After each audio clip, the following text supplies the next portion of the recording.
Itu adalah lokasi yang bisa kita katakan sebagai lokasi utama terjadinya bencana banjir bandang yang menimpa ratusan masyarakat atau warga di Nagari Bukit Batabuah. Ada sebuah masjid yang di kiri kanannya ada juga perumahan warga yang sebagian besar sudah mengalami kerusakan yang cukup berat akibat tertimpa material-material berupa batang kayu dan juga batu-batu yang sangat besar. Tidak bisa dibayangkan memang pada saat kejadian material-material ini turut terjatuh dan juga terbawa dengan air yang cukup deras. Saya sempat berbincang sejak pagi tadi dengan beberapa korban yang juga menyaksikan secara langsung pada saat air datang dengan begitu cepat, dan sebagian dari mereka masih bisa menyelamatkan diri ke sisi-sisi lain yang tidak dilalui air. Namun ada beberapa warga yang menyampaikan bahwa keluarganya tidak bisa ditemukan hingga kini dari derasnya atau dari kejadian yang terjadi sekitar 4 hari lalu, Heranov. Dan proses pembersihan serta proses pemulihan, terutama akses jalan raya yang ada di sana ini masih terus dikebut oleh tim gabungan dan juga masyarakat sendiri yang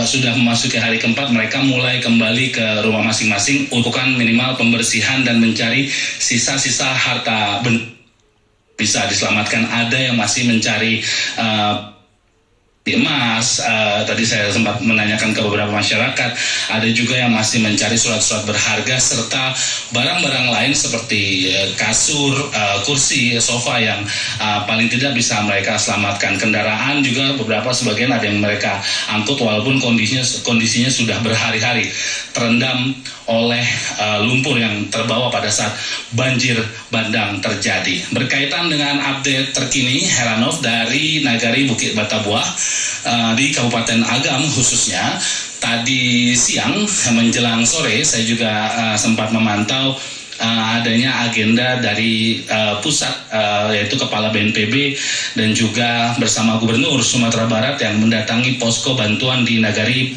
Bukit Batabuah ini.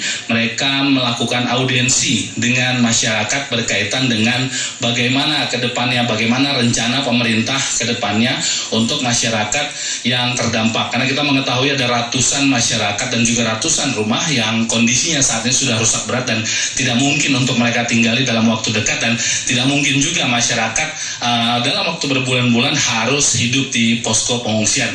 Ada opsi dari pemerintah pusat maupun daerah untuk dilakukan relokasi pada sebagian masyarakat khususnya di Nagari Bukit Batabuah. Namun berkaitan dengan lokasi ini masih perlu kajian lebih lanjut lagi yang harus dilakukan oleh wali nagari, kecamatan, kabupaten hingga provinsi untuk menentukan lokasi di mana warga masyarakat atau ratusan masyarakat di Nagari Bukit Batabuah ini untuk dipindahkan. Karena paralel sambil berjalan pemerintah daerah mencari lokasi yang tepat, pihak BNPB bersama juga dengan pemerintah daerah tentunya akan melakukan kajian lebih lanjut berkaitan dengan pemetaan lokasi zona merah atau zona yang tidak bisa dijadikan tempat tinggal, yaitu persisnya berada di pinggiran bantaran sungai tempat saat ini saya berada. Sejauh ini, Heranov, berdasarkan informasi yang saya kumpulkan, banjir bandang yang terjadi pada Sabtu malam lalu itu bukanlah banjir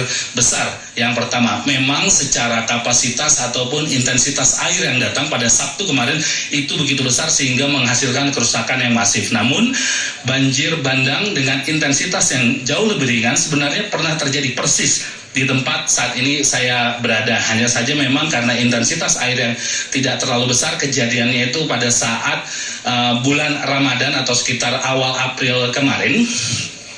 Intensitasnya memang tidak terlalu besar dan tidak menyebabkan kerusakan yang separah seperti sekarang. Hanya saja berdasarkan dua kejadian yang beruntun ini, baik pemerintah daerah dan juga pemerintah pusat akhirnya melihat kondisi ini memang harus sesegera mungkin dipetakan di mana saja letak zona merah dan di mana saja masyarakat tidak bisa membangun tempat tinggal lagi, karena memang kita mengetahui kalau kembali kita bisa melihat di belakang kerusakan yang terjadi akibat bencana ini ternyata begitu masif dan menghasilkan banyak korban jiwa dan juga warga atau masyarakat yang sehingga hari ini masih belum ditemukan oleh tim gabungan yang sudah tersebar bahkan di 4 kabupaten, di 3 wilayah lain yang juga terdampak.